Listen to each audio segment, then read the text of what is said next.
Dwi wedi bod yn gwirfoddoli yn Gynllun yn Thalysarn. Mae gynnon ni Gynllun reit fawr.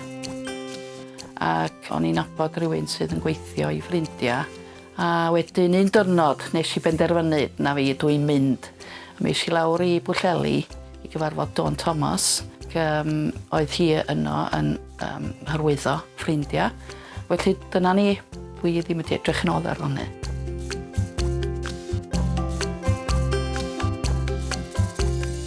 Fel arfer, dwi'n mynd ar ddy Mercher ac i dy Meri, dwi'n cychwyn o'ma tua 1:15 ac dwi'n cyrraedd yno tua hanner awr wedi. Mae hi bob amser yn disgwyl amdanai.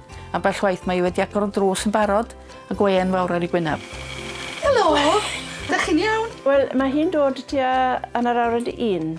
Ni'n rhoi'r byd yn ei le am ryw hanner awr.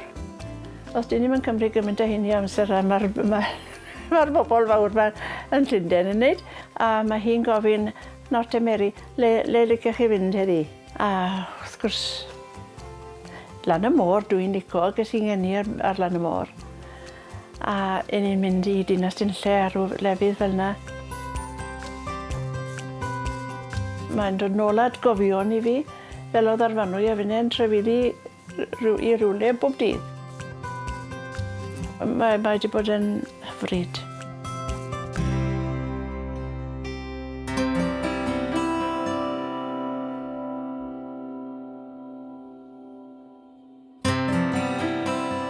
Wedi colli arfanwy, o'n i ar goll a gweud y gwir. Oedd popeth wedi newid. Yna'r beth mwyaf difrifol sydd wedi dod drosta i eriod yw bod e'n unig. Ond dwi ddim yn teimlo fel yna ragor. A oedd arma Nora, a ni'n cael amser da. Ni'n ymddiddori mewn yr un peth, ond dim yn cydweld ar bethau eraill. Ond dim yn cydweld bach yn neis, ych chi'n gwybod. Dyn ni ddim yn galw enwau ar ein gilydd yna dim byd yn dyfynu ni to. Ond na, ni'n hapus dros ben. Dwi'n edrych mlaen ar ddy Mercher. Nora yn dod. Dda bod ni ddwy reit bach, yndi? Wel, mae'n blesar i mi gael bod efo hi'n di, achos mae hi a fi'n gwneud mor dda fo'n gilydd. Ond mae fe'n reit hapus, chwa? Dwi ddim fel arfer yn ffeindio amser, gwneud amser i mi fy hun. Ond am bod fi'n mynd allan efo Mary, mae hwnnw rhywbeth arbennig. O, wna'n da.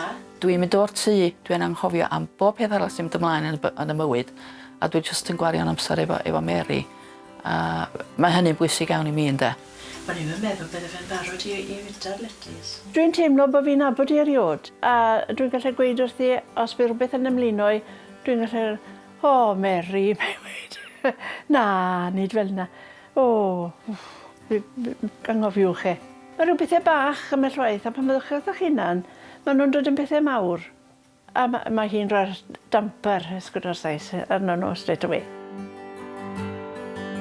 Gobeithio na ddaw hynny ddim i ben. Wath mae'n llan o bwlch. A i ambell un, mae'n bwlch mawr. Yn enwedig yn canol yr wythnos pan bydd dim byd lawer arall yn digwydd. Wy'n gwybod bod Nora yn dod.